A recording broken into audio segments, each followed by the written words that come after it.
If you are traveling across America, you might, in the heat of the late morning, at the edge of a large city or an extensive forest, come across a large, hand-painted sign. It will only be there if you aren't in a hurry. You will only notice it if you have no place in particular you need to be. The sign features one word, and no matter your history with the type of entertainment it advertises, you will be intrigued. If you are lucky, you will continue on, thinking a sign that old couldn't refer to something that still exists. Fortunately, it still does, but only if you aren't looking for it. You are following a sign marked Zoo.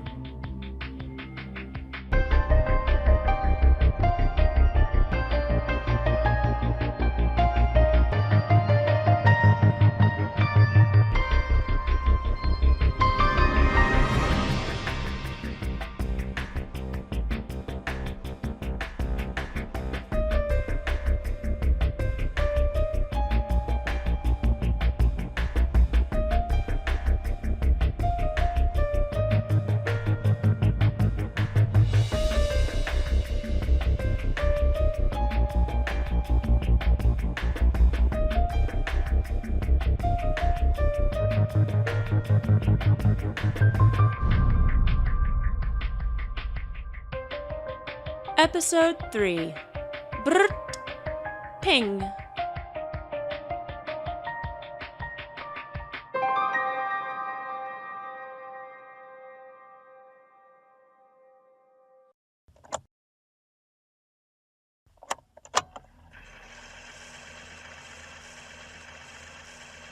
This is Agent Michaela Kespar, October 15th, 2018. In spite of Special Agent Beckett's warnings, I have decided to continue on with my investigation. I was digging through a section I haven't been through yet, and I found one evidence box of cases like Beckett's, and this box is some consolation that somebody else may have noticed a connection. The box is full of references to a new aspect of the case, the man in the charcoal hat. I think whatever is going on, he's definitely involved. He's been spotted, photographed, mentioned, named, unnamed, witnessed, corroborated, even hallucinated. This one's my favorite about him. Case number 323-HQ-947. Incident date December 13th, 1957. Filing date December 29th, 1957. Reporting agent redacted. This reporting agent was a member of the team sent to collect what was reported as a redacted that was accidentally dropped from a U.S. military airplane, flying at that time over Flatwoods, West Virginia. The contents of this report contain the details of our search and subsequent recovery of that object and the circumstances surrounding that recovery. Some of the information found within will be difficult to understand and possibly to believe, but it is my belief that what we experienced on that day is the result of Soviet spies infiltrating the United States and attempting to steal our technology.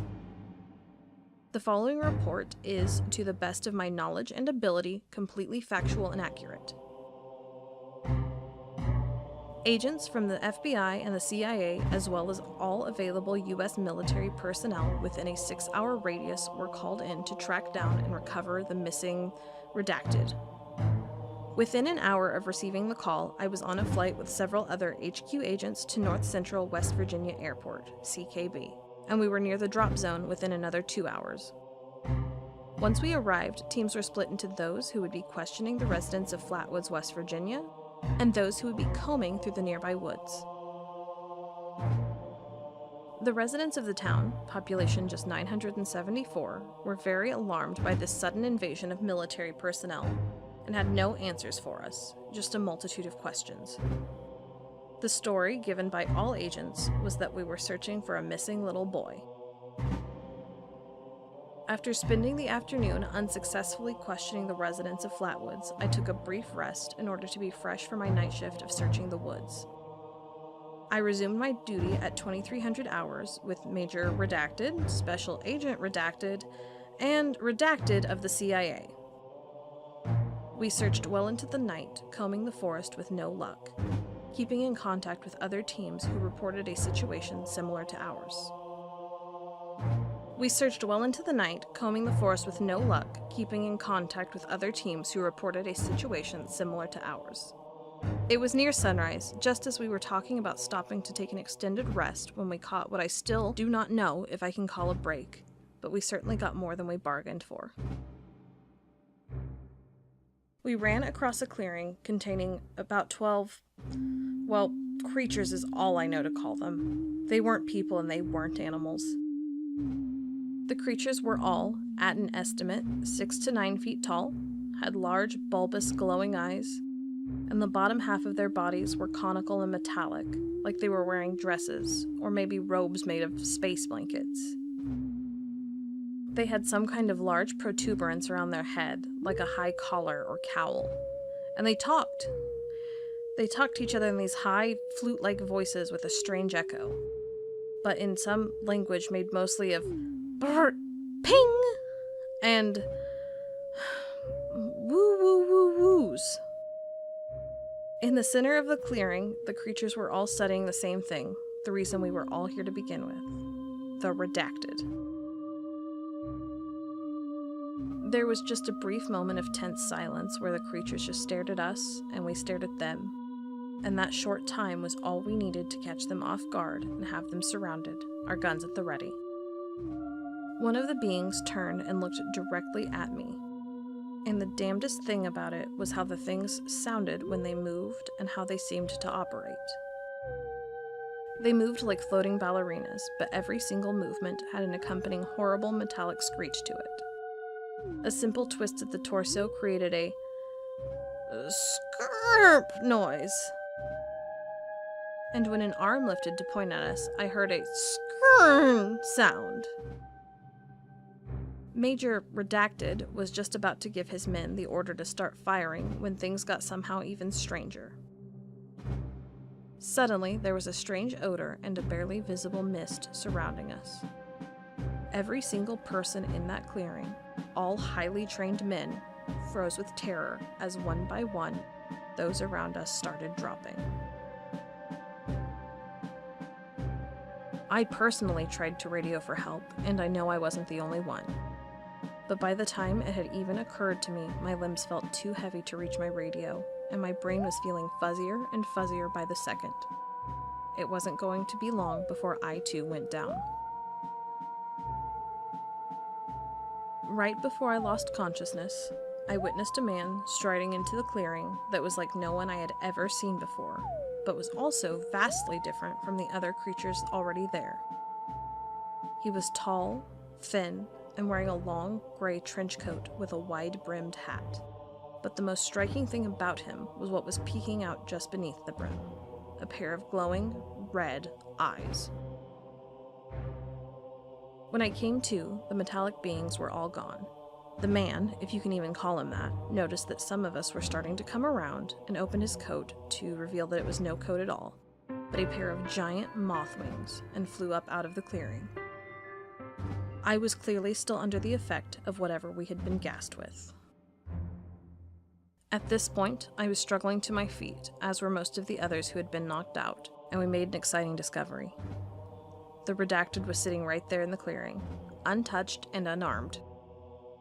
We called in Redacted to secure it, as he was cited as having the appropriate clearance and training. A few other agents and myself investigated the area on our way out of the woods, and it didn't take much searching for us to find the path where trees and brush had hastily been ripped out. There were deep tire tracks made by multiple vehicles, large ones from the look of it, but there were no vehicles to be found. It took only a quick call back to the temporary base that had been set up to find out that no clearance had been given for any government vehicle to travel through the area, nor had any been seen coming in or out of the forest. Though, during this call, we also learned that ours was not the only grouping of teams to be knocked unconscious by the gas. All personnel that had been exposed were immediately taken in for quarantine and testing. At this time, there are no conclusive results to that testing, as the chemical used did not match any known drug on the market. A few known substances were identified: redacted, redacted, sodium, and redacted. But there were several others that were not. In the week that followed the gassing incident, nobody exposed to it seemed to show any side effects, and it had, as far as scientists and doctors studying us could tell, left our systems. We were finally allowed to leave the quarantine facility. The lack of side effects remains true at the time of me writing this report. While we cannot pinpoint the exact nature or details of what we encountered on that day, we do believe a few things. Several redacted paragraphs are here, followed by which the director, at least, believes is a strong possibility. It is important to remember at times like this our responsibilities as American citizens. While the communists may have devils on their side, we have God on ours.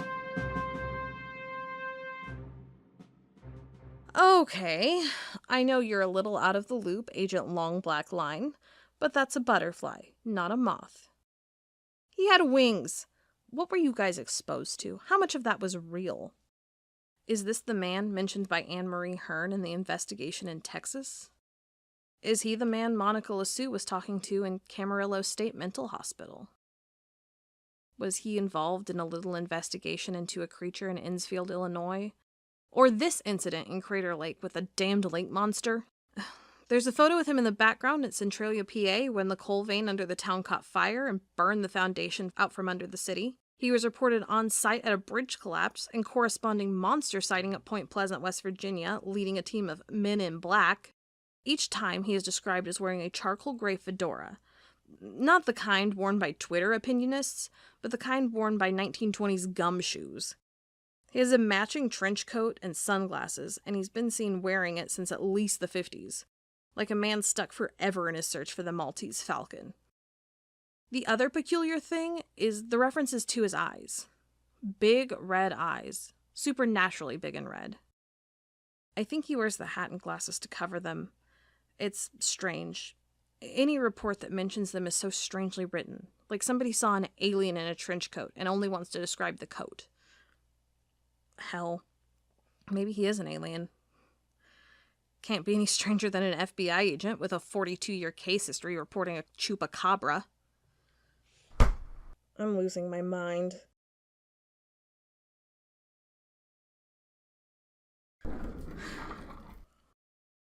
Assuming this is the same man, he's been around almost as long as the sign. There's a dozen files on him, none with a name, nothing connecting him but this cardboard box. The man in the charcoal hat, Mr. Knight, the old-fashioned man, that red-eyed bastard. Am I connecting a dozen people as one, or am I the only one putting the puzzle pieces together? If everything I think is connected is in fact connected, that creates a body of proof that these things might in fact be real. Against all reason, these things could be real. But if they are, what does that mean? And who is the man in the charcoal hat, the butterfly man, that red-eyed bastard? What does he have to do with it? Is he bribing FBI agents so they make up completely bizarre stories to cover up for him? Is he slipping hallucinogens in the water or something? Wouldn't that be a great way to get my photo in the paper? FBI agent in office apprehends 90-year-old chemical terrorist.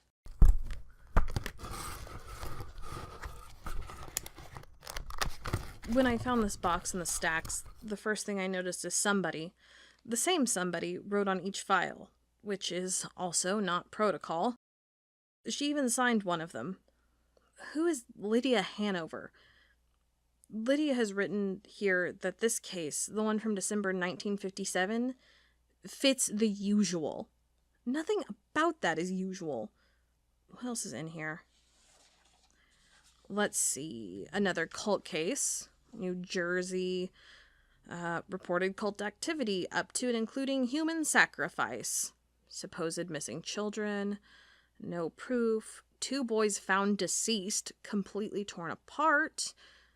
found altars and sigils out in the woods, has been taken to their director for safekeeping. Wait. Why is director in quotes? Director of what? This is fun. The agent thought to put some newspaper clippings in the file. Which, again, not protocol. Local satanic cult arrested by FBI by Helen Wallace. After the shocking events that rocked our little town over the past month, the FBI finally got involved and put a stop to it. Community members, including this reporter, had been urging local police to either solve the problem or contact somebody that could with no solutions, and finally we were listened to. To remind my readers, it started out as a cult graffiti, which Sheriff Greg Wilcox assured us was not something to be concerned about and probably just restless teenagers. Well, as a member of the PTA and mother of teenagers that go to our local high school, Go Blue Devils, I was more than a little concerned about his lax attitude on the matter. Sheriff Wilcox even overlooked the ritual animal slaughters and the objects found out in the woods that were obviously used with dark intention. No, it wasn't until those two poor, tragic, local boys ended up dead that he even thought twice about calling anybody else in. If you ask me, it's a shame that it came to that so needlessly. Can you imagine the effect that's going to have on our little town's reputation? We are known for our blueberries and our cozy small town atmosphere, and then something like this happens. It's just awful what people are going to say about us. So thank you, FBI agents that came in so quickly and ended the threat with your vans and your rather colorful personnel. I never knew the FBI wore purple on these things. They don't show you that in films, but it was so exciting for getting rid of that threat. Citizens of Hamilton, New Jersey, I promise you this. These threats to our lovely little home won't be happening again, as I'm taking this opportunity to announce that I, Helen Wallace, am running for City Council during this upcoming election.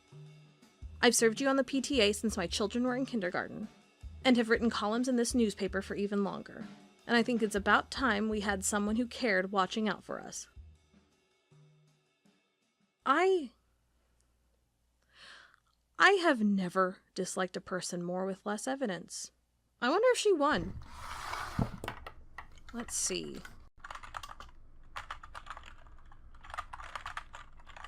Well, this case is from the late 90s, and so is this blog. Whew, this thing is still being updated, and it looks like 1997 GeoCities up in this site. Here's an article on Helen called The True Monster of Hamilton that accuses her of having anti-cryptid sympathies? What on God's green earth is a cryptid? Okay, let's look up the dates here. See if... Oh, I think this blogger wrote on the case Lydia left in the box. Jersey Devil taken in by secret government organization by Titanium Violet. You heard it here first, folks. This investigative journalist caught it firsthand. Everybody in the area anywhere near the Pine Barrens knows about the Jersey Devil, and a few of us have been brave enough to go out and catch glimpses of it. I know I have. Scared the hell out of me the first time I ever laid eyes on the thing. But I digress. Here recently, things in Hamilton have been getting a little bit weird. The local PTA moms and cops and everyone have been all up in arms saying it's a cult. It started with the weird graffiti, but I happen to know for a fact that was just done by some burnouts from my high school. It escalated from there, though. Animal mutilations, arcane objects in the woods. And then when Pete Johnson and Tanner Wilson were found dead in the way they were, it was clear to me what was going on. The Jersey Devil was making his rounds and preying on us. That's when the FBI came and started looking into the whole thing. And yeah, not long after they got here, all those vans came into town and took it away. But that wasn't the FBI, and anybody who thinks so is a damn fool. What came and took it away is so far above the FBI that they probably don't even know that organization exists. I was able to snoop around a little and heard just bits and pieces about what they were saying, and it's my responsibility to report it to you here. I heard them talking about how the director will be pleased to have this creature in custody, for the creature's safety. Can you imagine? I also heard them say something about Ogopogos. What kind of organization is this? What's next? I'm going to find out they have a Bigfoot too? A couple of them also kept talking about someone named Amos and talking about how he wasn't going to be happy about this new upkeep responsibility. Anyway, they all unloaded on the outskirts of town and were back in their vans heading out within the hour. The weirdest thing? These new people were wearing purple polos, which didn't feel very official, but I guess they just wanted to look as non-threatening as possible. I don't know exactly who these people were or what they're doing, which is of course exactly what they want. But really, above all, the thing I don't understand is who in our town went out to the woods and summoned him here. Usually he stays far away. Was it Tanner and Pete? What were they hoping to gain? Truth seekers of Hamilton and the surrounding Pine Barrens area, you can rest assured that I won't stop until...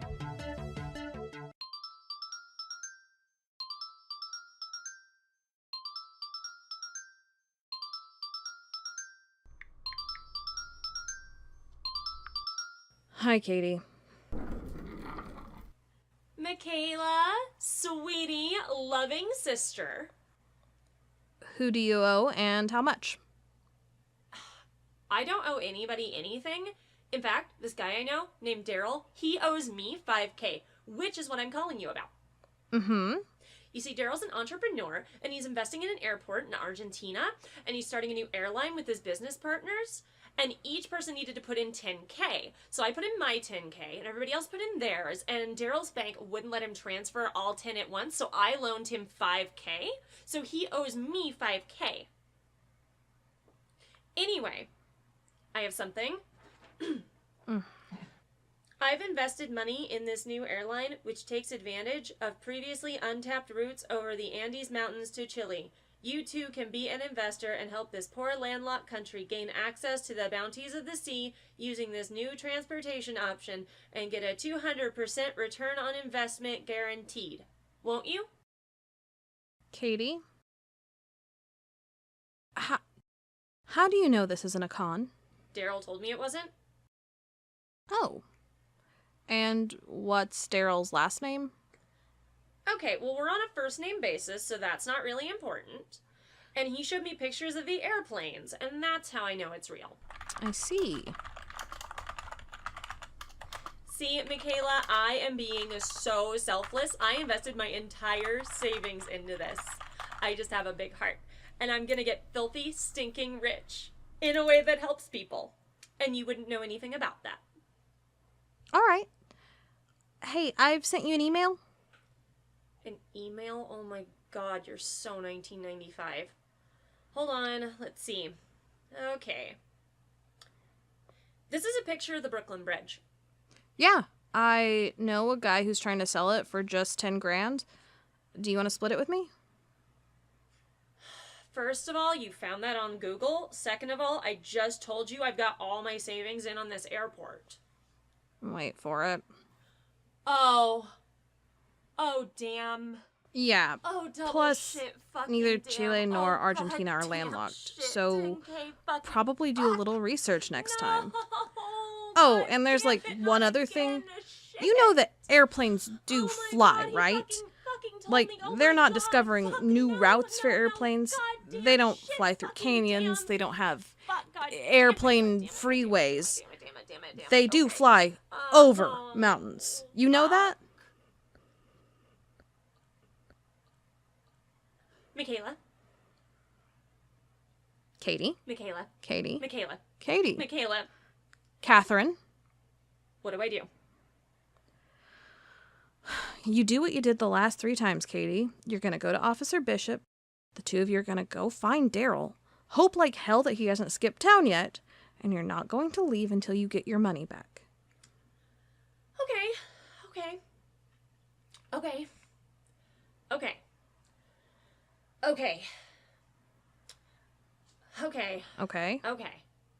Oh, Michaela? I won't tell Mom. Or Adrian. Oh, thank you. Oh, thanks. And thank God for helping me see through this. Yeah, thank God. Or, me, your big sister. Bye. I can't wait to tell Adrian. Can't wait to tell him everything.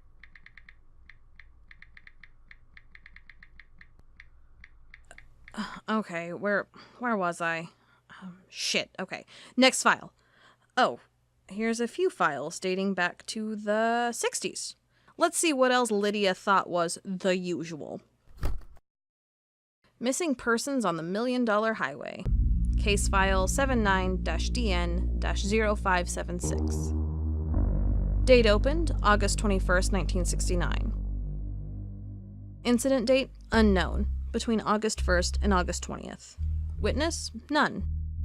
Recording agent, William Stapleton. On August 1st, 1969, 7 people loaded into a 62 Volkswagen Type 2 microbus, plate AAB 256, in the Haight-Ashbury district of San Francisco. Jonathan Markham, Jennifer Taylor, Mavis Beecham White, Esther Hyde, Roger Camden, Oliver Cook, and Nathan Moore crammed into the bus, with Markham behind the wheel. We have confirmation that they left at 2 in the afternoon because Oliver contacted his mother using a local payphone saying they were leaving. Oliver's father, California State Senator J. George Cook, reported his son missing August 21st, 1969. Later that day, we confirmed that the group, all ages 17 to 24, traveled down the California coast and passed through Los Angeles before taking I-40 toward Albuquerque, New Mexico. On August 2nd, they must have taken a turn up 371 to avoid an outage on the 40 near Pruitt. On the morning of August 3rd, they were pulled over by Colorado Highway Patrol Officer Dale Offerman just north of the New Mexico-Colorado border on 550. The students informed Officer Offerman that they were on their way to some music festival in New York and that they were trying to get to the I-70 to Denver. Officer Offerman gave them directions, told them to be careful, and though he thought he detected the smell of marijuana, Oliver Cook talked him out of a more invasive inspection of the vehicle. Offerman said they were good kids and thought little else of it. August 30th, 1969. There is no confirmation that the students made it to Denver. Early confirmations that they hadn't made it to Woodstock Festival in New York were quickly pared down. No gas station up or down I-70 recognized their vehicle or photos. Spotters are being directed to search for the vehicle on the mountain slope below the $1 Million Highway span of 550. October 1st, 1969. No further evidence collected. December 18th, 1969. No further evidence. August 3rd, 1979. Case reopened by Agent Bradley Lynn. Interviews to be conducted with surviving family members of all 7 people in the car. August 28th, 1979. No new evidence collected. Interview notes attached. Case is cold. Okay. A missing van in the summer of love. Not too weird. But she's bound it together with a few other files. Family vacation disappearances. Case file 79-HQ-4962. Date opened, September 5th, 1983. Incident date between August 22nd and September 2nd. Witness, Candace Pinkerton. Recording agent, Jonathan Porter. According to witness Candace Pinkerton, her brother Clark had been talking about nothing but the recent National Lampoon film Vacation. Inspired by the energy of the picture and the coincidence that the father of the film was also named Clark, Clark Pinkerton packed his family into their AMC Eagle and drove himself, his wife Alicia, and their sons Dan and Will from their home in Mission, South Dakota toward Disneyland in Anaheim, California. He had their route mapped exactly and repeated it to whomever would listen. He left with his sister a copy of their itinerary, which she gave us to follow. They had planned to return September 2nd, but after August 25th, they stopped calling her from payphones along the way and never returned. As this is an interstate missing persons case, the FBI has been asked to lead the investigation. September 8th, 1983. Myself and Agent Eckhart set out from interviewing Candace Pinkerton and traveled down the planned route toward its conclusion. Agent Mills and DeLance drove from the opposite direction with the intent of meeting us in the middle. By the time we reached Denver, we got word of a car that had been found in a ravine off the 550. Mills and DeLance had just finished conducting an interview with Alicia Pinkerton's family members in Durango, Colorado, and so drove up the 550 to where the state troopers had found the car. We met them 6 hours later to discover that the vehicle in question was not the missing AMC Eagle, but an old Volkswagen bus that had been crushed and rusted, all the internal furnishings and belongings removed, and no persons inside. The only items of note were the severely degraded front seats, and the thing was so beat up it looked like something had chewed it up and spit it out. September 12, 1983. We continued our investigation but found no new evidence. The Pinkerton family left Denver, turned south onto the 550, and never reached the other end. It's a dangerous switchback with many locations for falling rocks and road obstructions, and no shoulder to speak of, just sheer cliff up and down. If they got lost or stuck or had an accident, there's not a lot of room for error there. October 3rd, 1983. With no new evidence, we are being reassigned. This case has gone cold. April 28th, 1998. Agent Darius Karamlu. The rusted remains of the Pinkertons' AMC Eagle was found 200 yards up the incline above the 550 in a notorious section of switchbacks near Mill Creek, 3 miles north of Purgatory, Colorado. How the car managed to navigate to that location is unknown at this time. No sign of the Pinkertons. See case 79-DN-6000. Okay. So that is strange. Why didn't they connect the Volkswagen bus to the disappearances in '69? And Agent Karamlu's update seems to connect it to another case that Lydia has clipped to this one. Runaway romance missing persons. Case file 79-DN-6000. Incident date, August 9th, 1997. Date filed, August 12th, 1997. Recording agent, Darius Karamlu. Final report, April 28th, 1998. It is with a heavy heart that I must now close this media darling case with the most tragic of conclusions. The following timeline is based on evidence collected over the better part of the last year. On August 11th, 1997, Mary Lou Getchell returned from the pharmacy to her home in Cedar Ridge, Colorado. Mary Lou was 74 and spent most of her time taking care of her husband of 54 years, Ernest Getchell. Ernest was 3 years her junior and had recently been diagnosed with Alzheimer's, though his memory issues had been noted for a few years. Mary Lou had been complaining about some mild tingling in her arms and had a doctor's appointment on Monday morning to address it. For reasons unknown, she and her husband got in the car and she drove to the bank at 12:30, half an hour before close, and withdrew $5,000. Normally, such funds would not be available on a Saturday, but the bank manager was a friend of their son and he approved the withdrawal. He did not think to report the amount to any required agencies, saying it would keep till Monday. They were just the Getchells. Unfortunately, by Monday morning, the Getchells were already dead. Examining the house, I noticed several clues that the Getchells were not as coherent as we thought. Mary Lou was either completely overtaxed or also beginning to lose her self-dependence. The calendar in the kitchen was crossed off up to February 11th, even though they disappeared in August. We found 12 bottles of dishwashing detergent, each bought on a different day. Decorations from several holidays were still up in different rooms. 3 pill organizers were found in different rooms, each with different pills and different levels of use. 3 copies of Under the Tuscan Sun were spread throughout the house, each at a different level of completion. By the second week, state media had caught on to the story and crafted a narrative of an aged couple recapturing their youth on some of the most beautiful expanse of highway the country had. National media picked it up 1 week later. Media Blitz uncovered the cash withdrawal, now splitting it into 2 stories.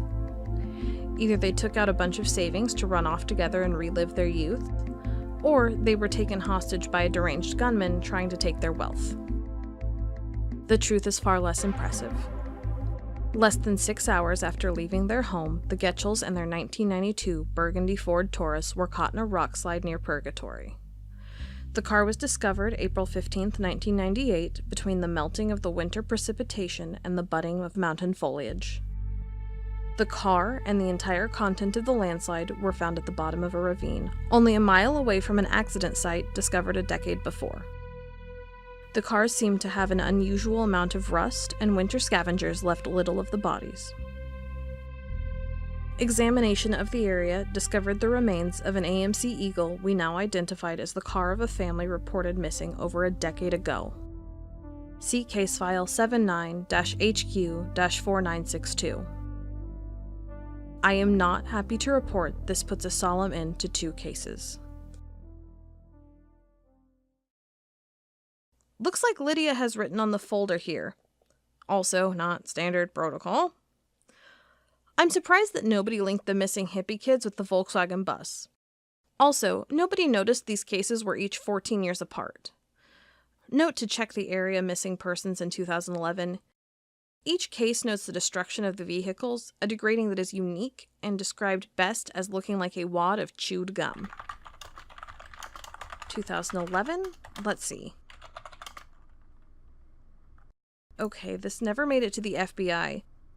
2 hikers disappeared in 2011. Looks like a rock slide.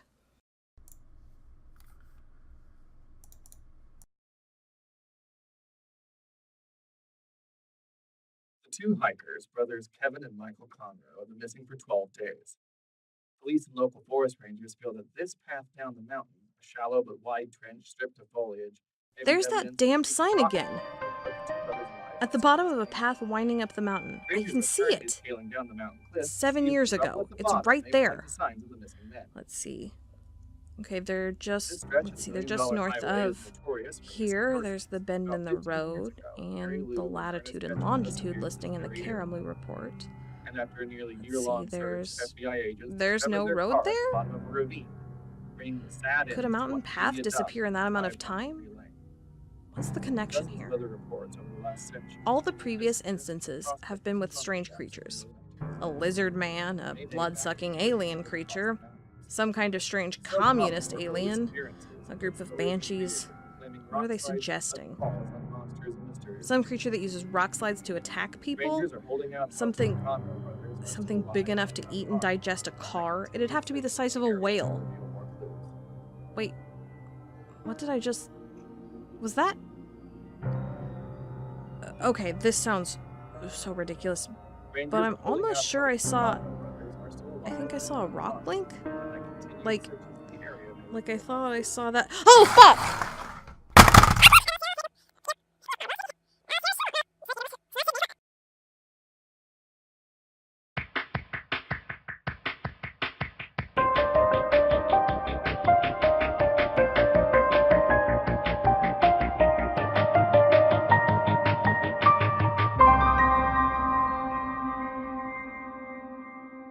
Zoo is created by CJ Hausch, Connie Kitts, and Cody Phillips. The voice of Michaela Kespar is Connie Kitts. The voice of Katie Kespar is Cody Phillips. Original music by Nathan Gandy. If you want to support us, because we can't support ourselves, consider donating to patreon.com/zoopodcast. Thank you to our Spooklight sponsors, Yzma Hecht and Lucille Valentine. And a thank you to our Bigfoot benefactor, Paul Matteo. Zoo Fact: Spooklights are among the most docile and plentiful of cryptids. Spooklights themselves have never been known to cause harm to others. However, they do form symbiotic relationships with other cryptids, using their light to act as lures for prey. Thank you, Libsyn, for letting us post this half-assed dog and pony show.